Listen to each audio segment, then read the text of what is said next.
Mishra, गर्गवंशम YouTube channel आप लोगों के बीच आज पुनः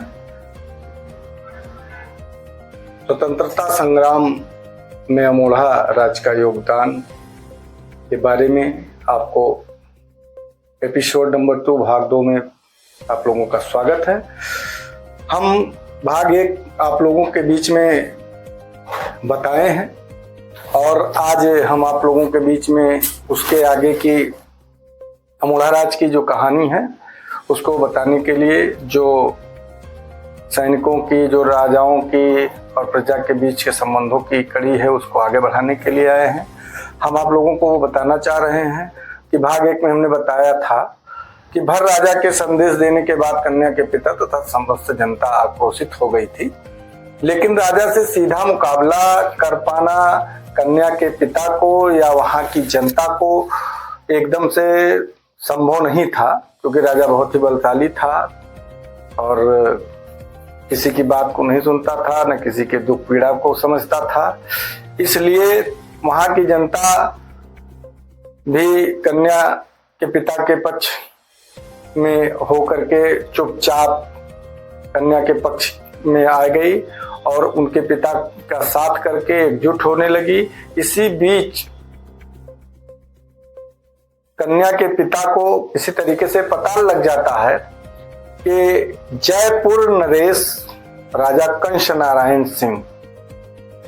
अयोध्या धाम में कार्तिक पूर्णिमा के दिन अयोध्या में स्नान करने के लिए आएंगे। तो काफी लोग कन्या के पिता के साथ जयपुर नरेश राजा कंस नारायण सिंह से सहयोग लेने के लिए अयोध्या धाम की तरफ रुख किए और गए। अयोध्या जा करके जयपुर नरेश राजा कंस नारायण से अपनी व्यथा को विस्तार से बताकर सहयोग करने की मनोहार करने लगे। राजा कंस नारायण सिंह को तो पहले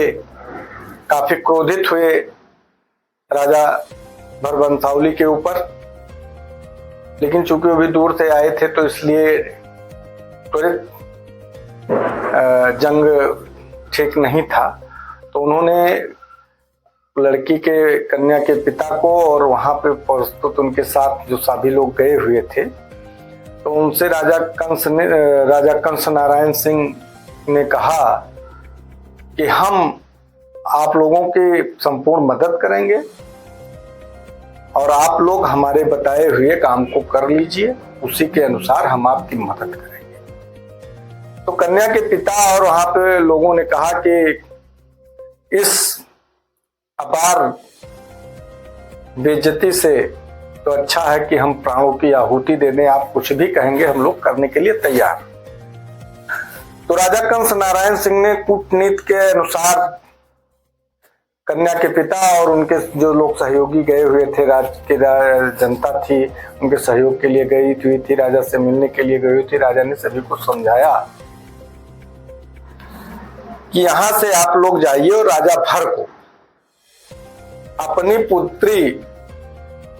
से विवाह करने के लिए अनुमति प्रदान कीजिए, स्वीकृति दीजिए, लेकिन आप उनसे कुछ शर्त रखिए और शर्त जो मैं बता रहा हूं उस हिसाब से रखिए। आप राजा भर से कहिए कि हम लड़की की शादी करने के लिए तैयार हैं और आप सिर्फ एक ही हमारी शर्त है कि राजा साहब आप अपने सभी सगे संबंधी रिश्तेदार खास सभी के साथ बारात में आए और आप सभी बारातियों के स्वागत की बात भी बताएं और इसी पे आप शादी तय मान लीजिए। तो लड़की के पिता आए और जो है राजा भर से अपनी शर्त को रखा। तो राजा भर अंदर ही अंदर काफी प्रसन्न निश्चित हुआ कि अब तो बिना किसी झगड़ा लड़ाई या दबाव के ही लड़की कन्या के पिता शादी के लिए मान गए हैं, तो इसमें कौन सी बात है, ये तो आम बात है। वो इस बात पर मान गए। लेकिन जो कूटनीति थी राजा जयपुर नरेश कंस नारायण सिंह की, वो ये थी कि कन्या के पिता को उन्होंने बताया था कि आप वहां जाइएगा, जब ये बात बन जाएगी तो आप सभी बारातियों के लिए बृहद पैमाने पे विस्तृत तरीके से किसी भी प्रकार की कोई कमी ना आने पाए, आप वहां पे भरपूर मांस मदिरा की भी व्यवस्था रखिएगा और बारात की स्वागत करने की पूरी व्यवस्था बनाइएगा। इस पर कन्या के पिता काफी गरीब थे, उन्होंने असमर्थता जताई तो जयपुर नरेश राजा कंस नारायण सिंह ने तत्काल धन की व्यवस्था करवा करके उन लोगों को वहां से अपने अपने घर जाने को कहा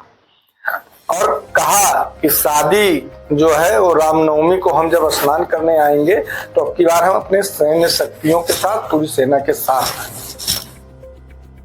और उसी समय पे आप अपने कन्या की शादी करने की व्यवस्था बना करके सब समय सीमा तय कर करके हमको एक बार बता दीजिएगा। तो इस तय कार्यक्रम के अनुसार कन्या के पिता ने राजा भर से शादी की बात को तय कर लिया और जयपुर नरेश राजा कंस नारायण की कूटनीतिक सलाह मानकर शादी की व्यवस्था में लग गए।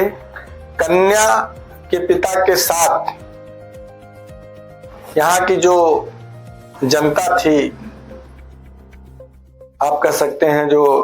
राज्य की जनता थी, काफी ज्यादा से ज्यादा लोग कन्या के पिता के पक्ष में थे और सारी व्यवस्था में लगे हुए थे। आगे भरवंश को कैसे परास्त किया गया हम आपको भाग 3 में बताएंगे। और अभी तक आपने अगर हमारे चैनल को सब्सक्राइब नहीं किया है तो आपसे निवेदन है कि हमारे चैनल को आप सब्सक्राइब कर लीजिए, कमेंट कीजिए, हमको सुझाव दीजिए जिससे और अच्छी से अच्छे तरीके से आपके समक्ष अमोढ़ा राज्य और उसके अगल बगल के धार्मिक, पौराणिक, ऐतिहासिक स्थलों के बारे में मैं जानकारी जुटाता रहूं और आप तक पहुंचाता रहूं। बहुत बहुत धन्यवाद। नमस्कार, प्रणाम, धन्यवाद।